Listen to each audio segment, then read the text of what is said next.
Muito bem, meus amores, estamos aqui na reta final do nosso curso. E essa é a última aula do módulo 8 e também a última aula do curso gravado que vocês vão ter acesso. Então, espero que vocês aproveitem bastante. Nós vamos falar aqui bastante sobre nutrição e quais os aspectos que vocês devem ficar atentos na hora de ajustar a dieta, ajustar a nutrição do seu paciente. Então, antes de tudo, atitude investigativa. Nós já falamos sobre isso lá na nossa aula de anamnese, e aqui você vai precisar descobrir se o seu paciente se nutre ou se ele apenas come.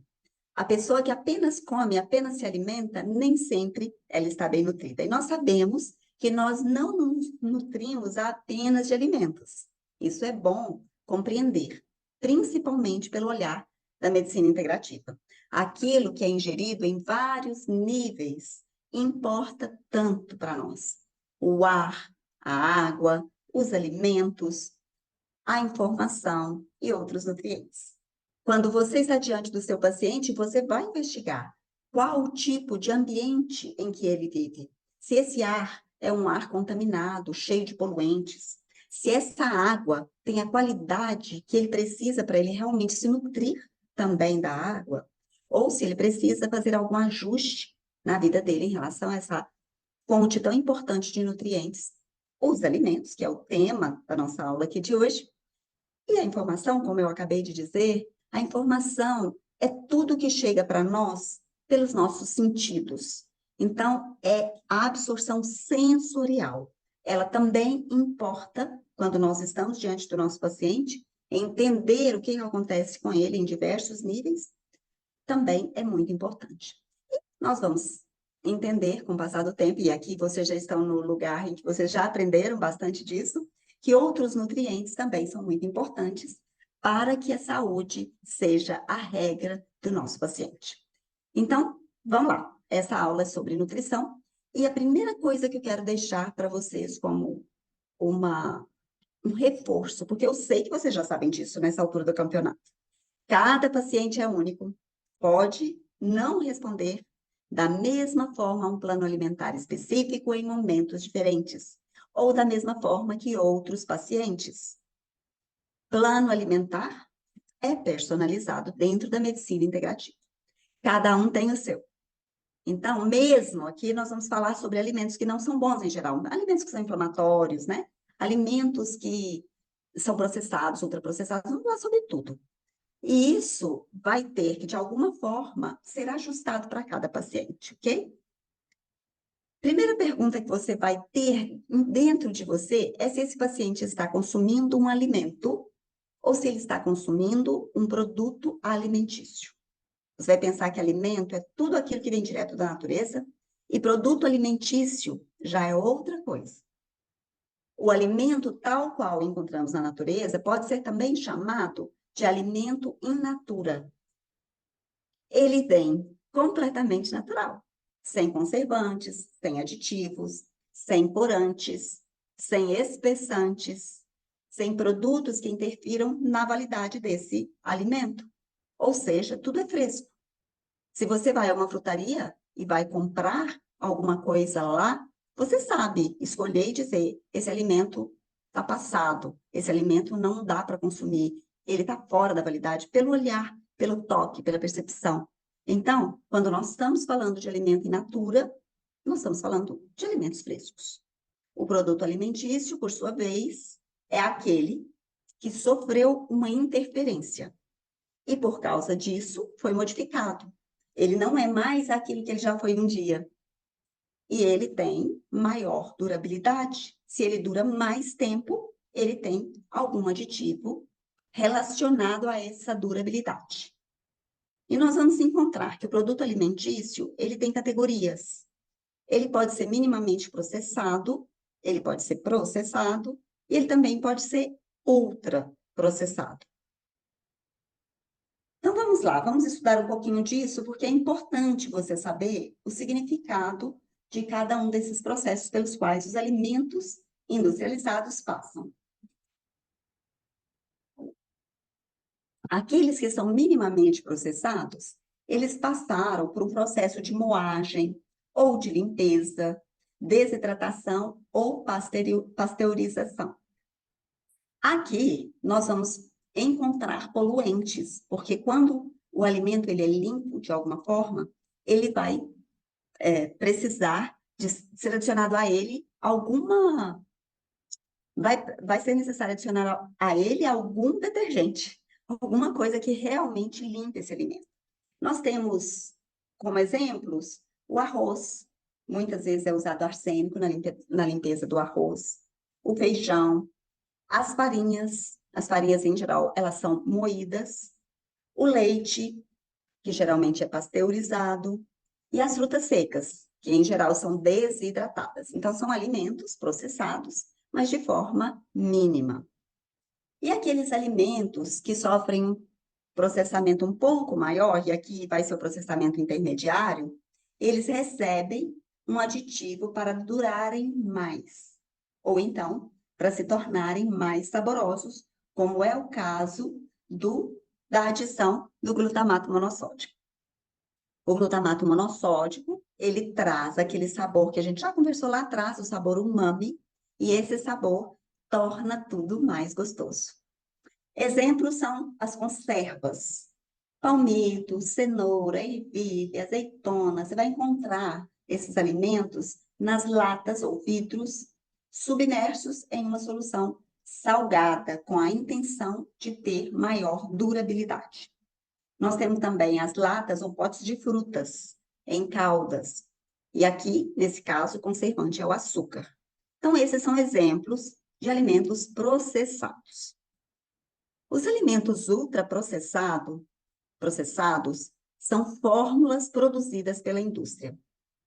Não existe mais o alimento em sua forma natural de nenhuma natureza. Vai vir, então, aditivos, conservantes, aromatizantes, aquilo que vai dar gosto, cheiro, aparência, cor.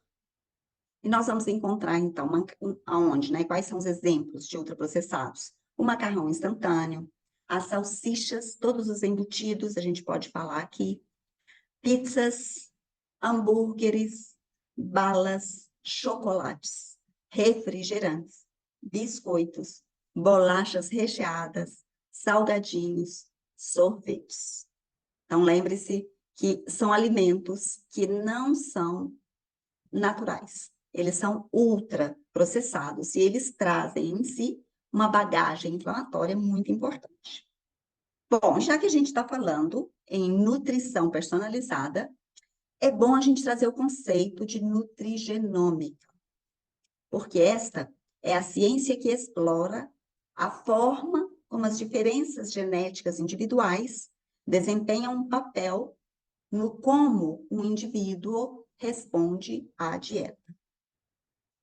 A nutrigenômica, ela também serve como uma leitura dos efeitos genéticos e epigenéticos combinados que impactam a resposta à dieta. Ou seja, nós estamos aqui diante de uma especificidade nutricional que contempla não só as diferenças genéticas individuais, mas também as diferenças epigenéticas, ou seja, aquelas modificadas por um hábito novo introduzido na vida dessa pessoa. Então, a nutrigenômica, ela traz a ideia de personalização do trabalho feito com o paciente, traz por causa disso também uma maior adesão. Então, se aquela pessoa naquele momento não consegue ficar completamente livre do açúcar e ela está com uma glicemia para mais, então eu vou negociar com ela. Eu vou ajudá-la para que ela se engaje no processo e não desista logo de cara. A nutrigenômica também propõe uma melhor qualidade de vida. Vai trazer como resposta para o paciente uma satisfação com o próprio corpo, que nós sabemos que é muito importante para a autoestima dos nossos pacientes. Além disso, a nutrigenômica trabalha para a prevenção de doenças. E isso é o foco da medicina integrativa, da medicina e da odontologia integrativas. Nós nos propomos a promover e prevenir, não é? Esses são dois dos P's que nós trabalhamos aqui na Academia MOI. E por que a gente muda a dieta? vamos pensar assim, por que que eu proponho a um paciente mudar a dieta? Ou por que que eu mesma proponho a mim mesma mudar a dieta? Eu posso dizer para vocês que eu estou completando quase 5 meses sem glúten e sem açúcar, e está sendo uma experiência maravilhosa. E aí, nós fazemos essa brincadeira. Quando eu modifico a minha dieta, eu saio do habitual, o meu segundo cérebro agradece. Ou seja, meu aparelho digestivo, ele vai ficar muito feliz com essas mudanças. E nós mudamos a dieta porque nós queremos agradar o nosso microbioma. Nós queremos dar a ele condições de ele fazer o trabalho dele de forma, eu vou falar supimpa, para não falar lex trex spaca, né? O microbioma intestinal, ele pode ser modificado. E isso acontece quando nós fazemos intervenções, quando nós fazemos mudanças a longo prazo na nossa alimentação, na nossa dieta. O microbioma, nós já estudamos sobre isso, né? Nessa altura do campeonato, nós já estudamos várias coisas. A microbiota intestinal humana, ela desempenha um papel importante na saúde humana e pode estar implicada no desenvolvimento de diversas doenças crônicas, que já é sabido, que nós já estamos estudando aí e percebendo como que a coleção de doenças crônicas se dá por uma dieta completamente inflamatória e não condizente com o que é mais natural, mais próximo da natureza. Então, para a gente trazer estudos, existe um estudo de 2015 com pacientes obesos que demonstrou alterações na microbiota após 1 ano de consumo de uma dieta mediterrânea ou de uma dieta com baixo teor de gordura e alto teor de carboidratos complexos em uma população obesa. Bom, esse estudo, ele está trazendo uma ideia de que a gordura em menor quantidade e carboidratos complexos em maior quantidade trouxe resultados interessantes. Esses resultados sugerem que o consumo a longo prazo dessas dietas promove um efeito protetor em relação ao desenvolvimento de diabetes tipo 2, devido a uma abundância crescente do gênero bacteriano Roseburia e F. prausnitzii, respectivamente, que são bactérias importantes do nosso intestino. E aqui eu trouxe algumas pesquisas, fui lá no Google Acadêmico e trouxe para vocês umas pesquisas, olha só. Quando eu pesquisei sobre essas duas bactérias, apareceram 12.200 resultados. Não é pouca coisa, né, pessoal?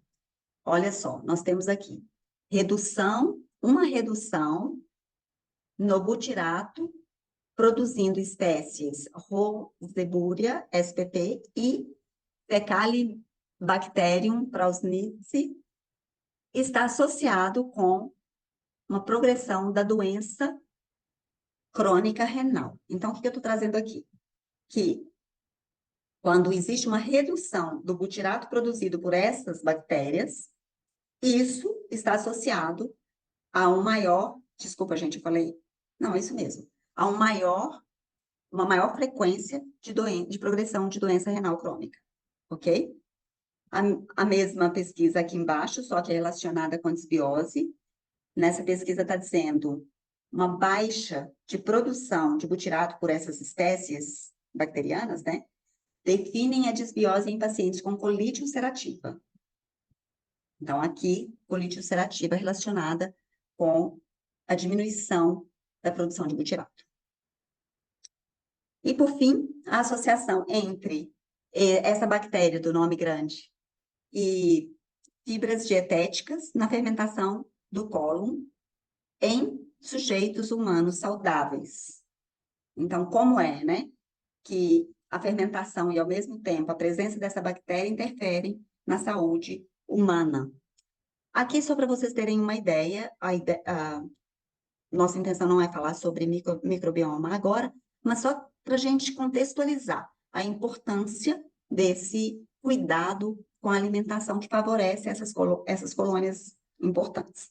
Então, nós vamos ver que nós temos hoje prebióticos, probióticos e pós-bióticos. E cada um deles vai ter a sua importância aqui no trabalho da medicina integrativa.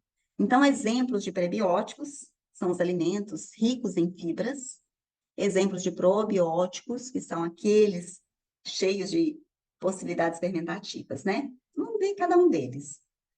Segundo a Anvisa, prebióticos, ou seja, alimentos prebióticos, são aqueles que têm fibras que afetam beneficamente o hospedeiro pelo estímulo seletivo da proliferação e atividade de populações de bactérias desejáveis no colo. Ou seja, essas fibras, elas não são digeríveis, mas elas favorecem a proliferação de bactérias que nós queremos que estejam lá no nosso colo. Essa é a importância de alimentos naturais quando nós pensamos em pré-bióticos. Segundo a Anvisa, probióticos são micro-organismos vivos que são hábeis em melhorar o equilíbrio da microbiota intestinal, produzindo benefícios. Claro que nós podemos encontrar alimentos fermentados, nós podemos encontrar sachês, cápsulas, e isso vai favorecer muito o tratamento do nosso paciente que precisa desse tipo de recursos, né? E os pós-bióticos, o que são? Os pós-bióticos são aqueles produzidos por essas duas outras formas de cuidado. Então, aquilo que os prebióticos e os probióticos favorecem, resulta em ácidos graxos de cadeia curta. Então, a abreviatura disso é SCFA. Então, são ácidos graxos de cadeia curta, como butirato, propionato de acetato, que são resultado da degradação prebiótica e fornecem uma fonte de energia aos colonócitos humanos. O que é colonócitos, doutora Elaine? Células do cólon. E regula a atividade anticancerígena, melhorando a barreira intestinal e sinalizando saciedade, até impactar positivamente a glicose e a homeostase energética, e promover o crescimento de outras bactérias através da alimentação cruzada bacteriana.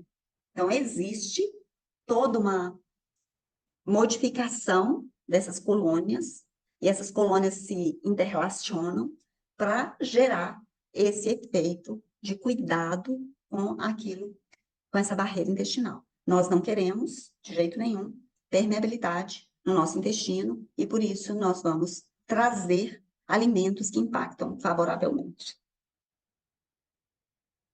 O que são as fibras solúveis e insolúveis? São carboidratos que não são digeridos e estão disponíveis tanto em plantas quanto nos vegetais. Em plantas, vegetais também são plantas, né? Mas em alimentos vegetais e também em outras plantas. Enquanto as fibras insolúveis beneficiam o sistema saudável, auxiliando na eliminação eficiente de resíduos, as fibras solúveis promovem a fermentação pela comunidade microbiana intestinal.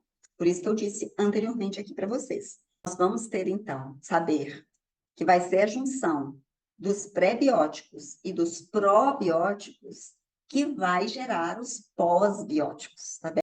E um estudo de 2020 com 612 idosos sugeriu que a adesão a uma dieta mediterrânea gerou maior abundância de diferentes táxons, que estão positivamente associados a marcadores de menor fragilidade e melhor função cognitiva.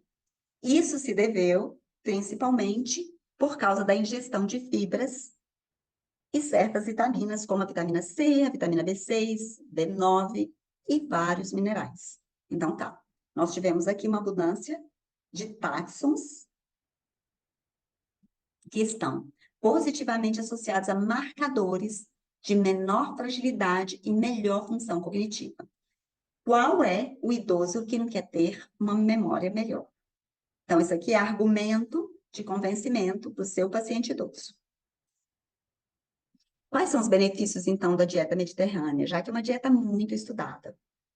Nesses artigos, nós temos Ah, e quando eu pesquisei, apareceram, não marquei aqui, mas também existem vários artigos relacionando a dieta mediterrânea com a saúde, tá? Então, nesse primeiro artigo, dieta mediterrânea e prevenção da enfermidade cardiovascular, origem, componentes e possíveis mecanismos de ação da dieta mediterrânea, é outro artigo. E coloquei aqui um terceiro, que diz da eficácia da dieta mediterrânea na prevenção da obesidade. E aqui é uma revisão bibliográfica, ok? Do que se trata essa dieta mediterrânea? São gorduras saudáveis, ela é composta, então, de gorduras saudáveis, de peixes, de aves, frutos do mar, frutas, vegetais e cereais. Sobre os cereais, é interessante nós lembrarmos que existe hoje uma possibilidade de nós precisarmos diminuir os cereais da dieta das pessoas que tenham alterações imunológicas da tireoide, como a tireoidite de Hashimoto, ok? Por causa da lectina. Então, a nossa profissão é uma profissão saúde, é ou não é, pessoal? Ajudar os nossos pacientes a restaurar um microbioma saudável e diversificado em qualquer fase da vida, por meio de fatores de estilo de vida modificáveis, como a nutrição, é a nossa tarefa. E por que eu falo que ela é tão importante? Eu já falei isso antes e repito. Nós nos alimentamos mais de uma vez ao dia e fazemos isso todos os dias das nossas vidas. Consequentemente, é esse hábito e tudo que vem com ele importa na hora de pensarmos um microbioma saudável. Então, compreender a relação entre dieta, micróbios intestinais e vias metabólicas afetadas ajuda a informar estratégias terapêuticas personalizadas que vão abordar os desequilíbrios gastrointestinais. Nós já falamos sobre isso, mas nunca é muito repetir. Aqui, nós queremos encontrar como é que nós vamos adequar a dieta do nosso paciente com desequilíbrios intestinais, como é que nós vamos adequar? Como é que nós vamos favorecer a saúde dele por meio da nutrição adequada? Esse é o grande desafio. E também reduzir o risco de doenças não transmissíveis. Por que eu coloquei esse termo aqui? Eu trouxe esse termo para que nós nos lembremos que as doenças crônicas também podem ser tratadas ou chamadas de doenças não transmissíveis. Então, quando vocês escutarem esse termo, não estranhem. Nós estamos falando de doenças não infecciosas, doenças contraídas, mais provavelmente pelo estilo de vida. Aqui, a dieta mediterrânea é tida como uma estratégia adequada para combater doenças crônicas. Por quê? Porque ela diminui o risco de doenças cardiovasculares, diabetes, obesidade e câncer. Os grandes malefícios, né, do momento. Elas também retardam a agressão da doença renal crônica, como a gente viu naquela pesquisa anteriormente. Melhoram os sintomas de depressão e ansiedade. Quando nós melhoramos o nosso microbioma, nós produzimos mais serotonina, com certeza, porque mais de 90% da serotonina é fabricada no nosso intestino. E isso diminui processos relacionados à depressão e ansiedade. Fornecem também benefícios para fadiga crônica, dor crônica e também insônia. Além disso, auxiliam na prevenção da recidiva da colite ulcerosa. E assim, pessoal, nós vamos entendendo como é que a nutrição é importante, entendendo detalhes sobre os alimentos.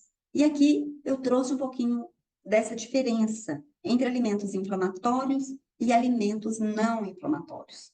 Quando você olha para essa foto, dá vontade de comer tudo? Fala sério. Tá aqui claro, claramente informado. São alimentos inflamatórios. Eles incluem, então, itens industrializados que passam pela adição de corante, aromatizante, flavorizante, conservante, porque isso está relacionado com a durabilidade com o sabor, como a gente já disse dos ultraprocessados lá atrás, né? Os alimentos inflamatórios, eles geram uma resposta de defesa do corpo, provocando inflamação. Lembra daquele quadro, né, daquela figura que nós mostramos assim, as células epiteliais do nosso intestino separadas, distanciadas, e com isso permitindo o vazamento de substâncias que não são completamente digeridas ali no intestino. Essas substâncias vão provocar, vão para o sangue e para a linfa, e vão provocar uma resposta de defesa. Os nossos macrófagos, eles vão começar a lutar para defender o nosso corpo dessas substâncias que não são reconhecidas como parte. E isso vai provocar todo o processo inflamatório. Eu chamo isso de guerra. A guerra invisível dentro dos nossos vasos sanguíneos, dentro das nossas células.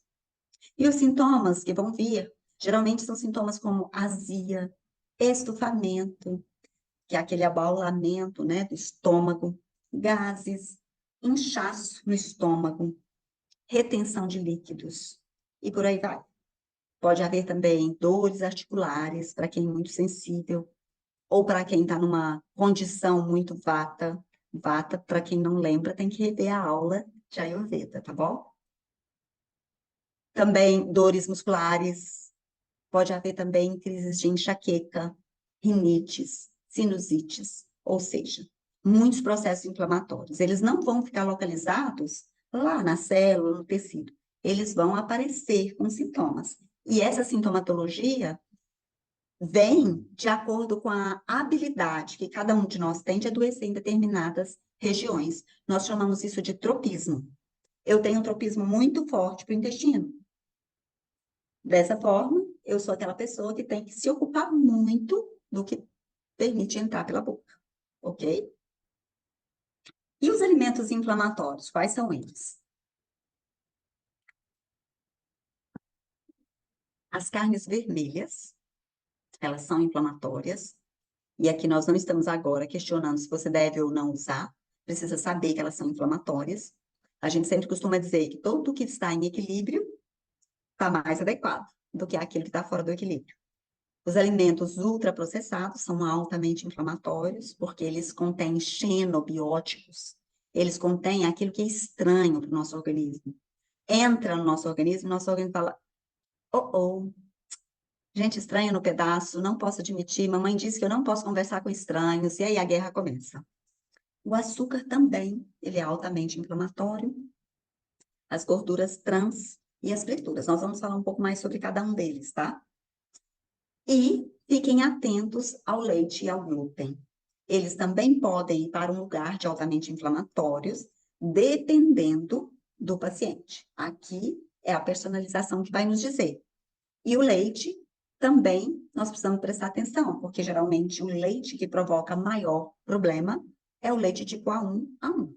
Esse é o leite mais problemático, diferente do leite A2. E para vocês saberem um pouco mais sobre esse assunto, deem uma chegadinha lá no canal do YouTube Academia Moi, para que você tenha uma aula exclusiva sobre o leite. E também sobre o glúten, vai estar disponível em breve. Ok, pessoal? Então vamos ver. Por que as carnes vermelhas são assim tão inflamatórias? É verdade que elas contribuem demais para o nosso organismo com proteínas, ferro, zinco, vitamina B12, que é muito importante. Tudo isso muito importante para o nosso organismo. Mas em excesso, elas podem facilitar o desenvolvimento de câncer, especialmente de cólon e de reto. E isso esse excesso de carne leva a mudanças na flora intestinal, ao consequente aumento do crescimento de certas bactérias, e essas bactérias, elas têm maior afinidade por proteína, e isso vai resultar em um estímulo inflamatório nas células intestinais, favorecendo a proliferação de tumores. O ideal, então, é limitar o consumo das carnes vermelhas. Qual seria o limite adequado? O consumo seria de 500 gramas por semana, aproximadamente, né? A depender aí do peso dessa pessoa. Os alimentos ultraprocessados, por eles serem adicionados, né? Com açúcar, com sal, com gordura, corante, conservante, aditivo, cores, sabores, tudo isso, estabilizadores, Esses são os xenobióticos que eu disse agora há pouco. E eles vão provocar inflamações porque o nosso organismo não os reconhece não os reconhecem como adequados ou como próprios do nosso organismo, do nosso corpo. O açúcar, ele tem a habilidade de liberar mensageiros pró-inflamatórios chamados citocinas. E essas citocinas trazem um prejuízo para o nosso sistema imunológico porque seguem aquele padrão que nós já dissemos anteriormente, né?